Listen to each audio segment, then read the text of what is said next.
Let's head up. Keep them coming. Side pressure.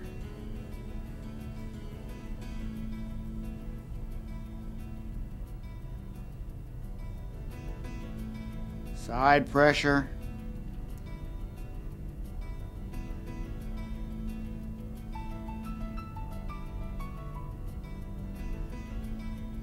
The trout knows this road.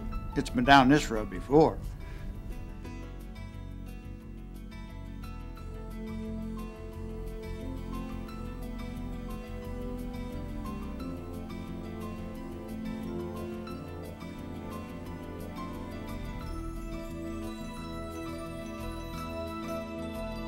Now that was fun. What a nice fish. Instead of fishing the water, I'm looking for a rise. Maybe I can shorten the time between takes. I'm in good position for this fish. I'll try to position around as many currents as I can. Yet this water has clarity, and it's shallow off the bank. I don't want to spook this fish. I'll shoot a little bit more line. There's a conditioning factor here. Trout that are heavily fished over react differently. A wild trout in low water may bolt, while one conditioned to people and angling pressure may stop feeding or become extremely selective. These trout have a love affair with this weed bed. You are about to witness a comedy of errors. Kick out slack line. If a fish feels it's free, it will often come out of the weeds on its own. The slack I kicked out wrapped around the rod tip. Now slam the rod tip in the water and let the water tension get the line off the rod. Now gather in the slack line and catch up with the fish. Get the line off the rod tip again. There it goes. The chase is on. As sports announcer Keith Jackson would say, "Whoa, Nelly."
Finally, any skill in this contest was on behalf of the fish, not the fisherman.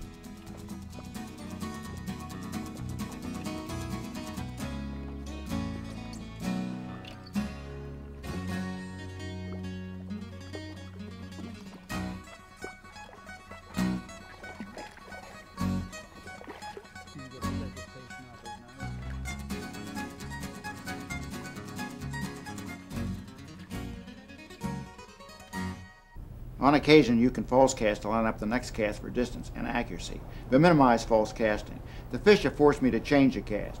Previously, I straightened the cast and kept the nymphs in front of the feeding fish with short drifts and hooked fish. Now they are more demanding. Any drag means refusal. I've gone to one nymph. A dropper impedes the amount of slack I can shock into the tippet off the cast. Stop the rod high, sharply but imperceptibly squeeze the rod handle. It's called checking the cast. Now drop the rod tip. You are throwing slack into the tippet right up to the nymph. Now you've got a drag-free drift. This trout ejected a nymph in a blink. I didn't have line control. You've got to pick up the slack line coming back to you and elevate the tip.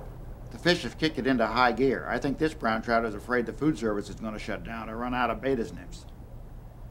Here's a tip. If you're not sure the fish are feeding on the surface, on the duns or spinners, watch individual flies drift over feeding fish. Chances are, if you don't see them disappear in a rise, they are feeding on the nymphs underneath. Too many of these mayflies are going untouched. When the fish are this busy and you have the right nymph, with a proper presentation, it's just a matter of which cast.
When nymphing heavy, deep, fast water, east or west, the tactics change.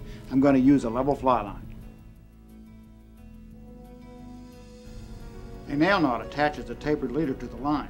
The weight is attached to the leader and within the nymphs, or both. The advantages: there is little or no memory and the line doesn't tangle or knot readily, and shoots through the guides well. It has a small diameter of 22 thousandths, which enables it to sink readily when fished with weighted flies or weight on the leader. The level line with its small diameter permits the nymphs to roll the bottom. Watch the time of the drift and the line control from rod tip to nymph, from the top of the cast where the nymphs entered the water back to me.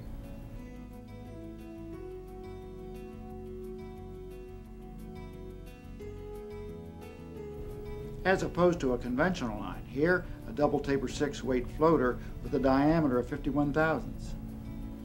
The heavy diameter of the double tapered 6-weight floating line with the currents pulling through it lifted the nymphs off the bottom, and I never had line control, nor did the nymphs have time on the bottom. Watch it again. The nymphs never had time to settle off the tuck.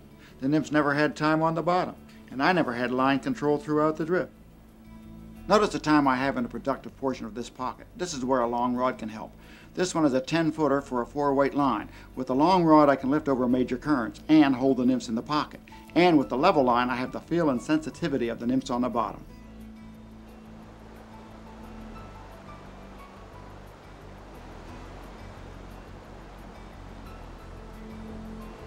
To cast a level line, the casting stroke is short. It's the wrist. To increase the line speed on the forward cast, use a single haul, a little pull on the line.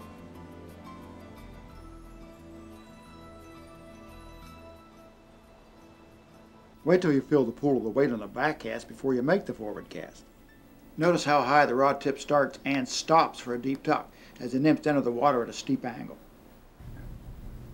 Now let's see how the level line nymphing tactics work in big water, like the Yellowstone River in Montana.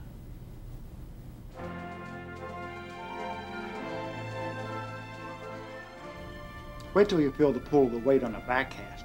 On the forecast, the rod tip comes up so the nymphs enter the water at a steeper angle. Shoot some distance and angle the cast upriver so that the nymphs can gain the bottom and cover a greater area.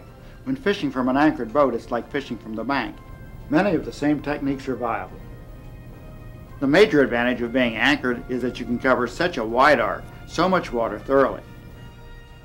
When anchored, you have the luxury of adjusting the weights till you get the desired results. The nymphs crawling along the bottom.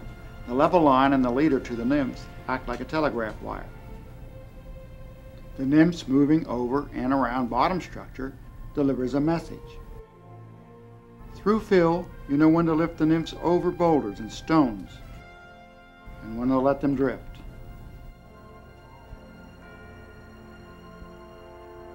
Even the subtle take of a fish as it mounts the nymph can be detected. Bang! The nice thing about a boat, if you hook a heavy fish, you can move with it. A boat has many advantages. You can cover water you can't reach any other way. You can position and hold a boat in productive waters and at times slow the drift down for a longer bottom roll. Other than the wind, there are few casting obstacles. You can learn a river where trout hold hot spots and skip a lot of unproductive waters. And a good guide like the one I have, Jack Ford, can position you for casting advantage.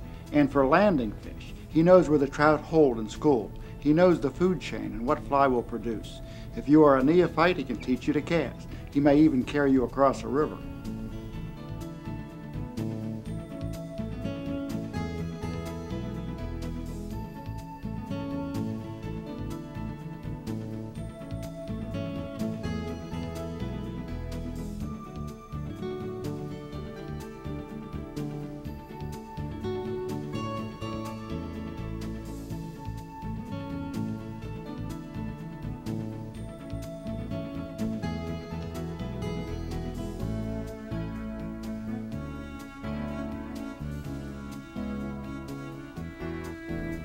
With all the components coming together, the level line, a leader constructed to do its job, the right nymphs, the proper amount of weight, and great drifts on the bottom, fish can still be hard to find. I'm getting my tail kicked on this run. We'll just take it right off the corner first, and we'll get the, let it settle. Now we'll pick it up. Let it drift and get a good roll on the bottom. Yeah, it's a little deeper than I thought it was. And we'll just let that settle down first. Now we'll get the bottom roll. Now we got the roll.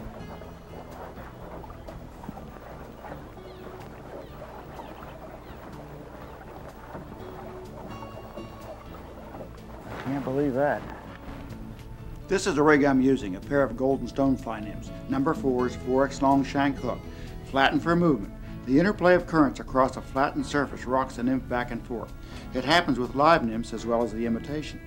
And rubber legs enhance that movement. A dub fur body, dark brown on top, yellow underneath, ribbed with brass wire, gives the nymph a translucent look. And this is why they are called golden stones.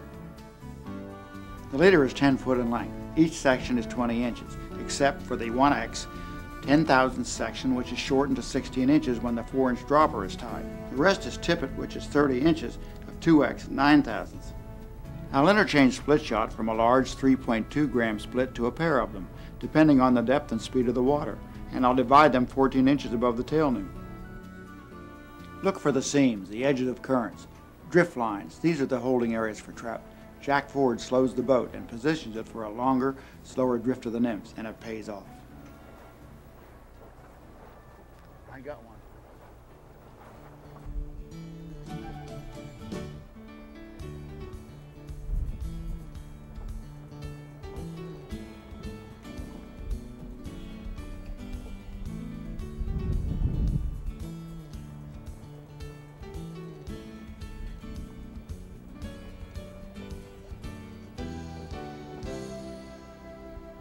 Work the bank, the edges of drop-offs. Depending on the water speed and the drift speed of the boat, the casts are ahead of the boat, and the drifts are relatively short. And when casting into a stiff wind, like I have here, you have to drift the rod further ahead before you employ the casting stroke.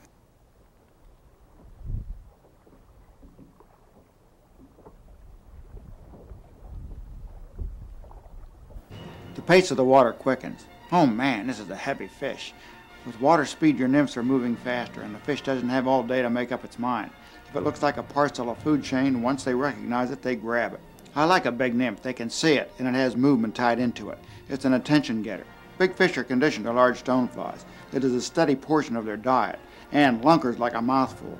They expend less energy for a meal, and if the nymphs are large enough, you won't be bothered as much by whitefish when you're trying to catch trout.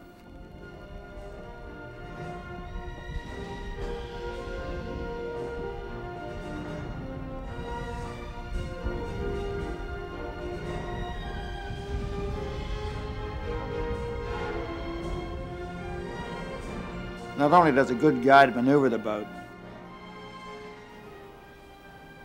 but he nets a fish for you. This 20-inch fish is a confidence builder.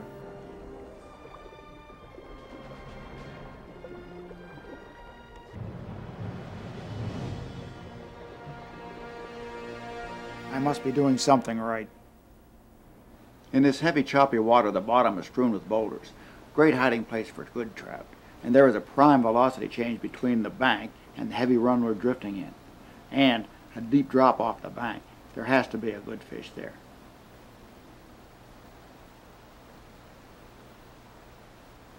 There is one good cut bow. When moving into a fast run, stand ready to cast. Look ahead for the best holding, the best pocket or gut. Wait till you are in position. You're only going to get one shot at it and pinpoint the cast.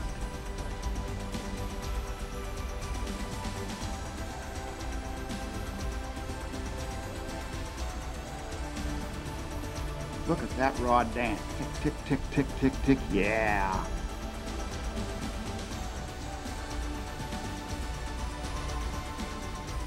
Every time we drift into deep, choppy water, we find fish. Drifts have an abundance of nymphal life. Here, weight regulation is so important. You've got to get your nymphs down to them. Your guide, if he knows the river, can set you up for these areas. He can alert you ahead of time so you can adjust your leader, tippet, and weights. Then you catch fish.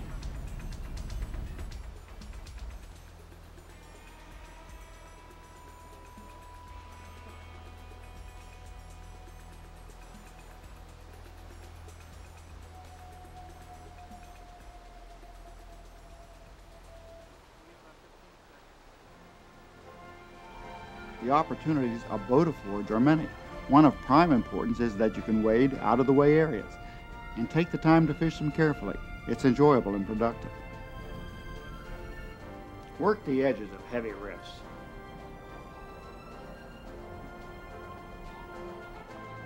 Areas where the currents converge, the seams, drift lines.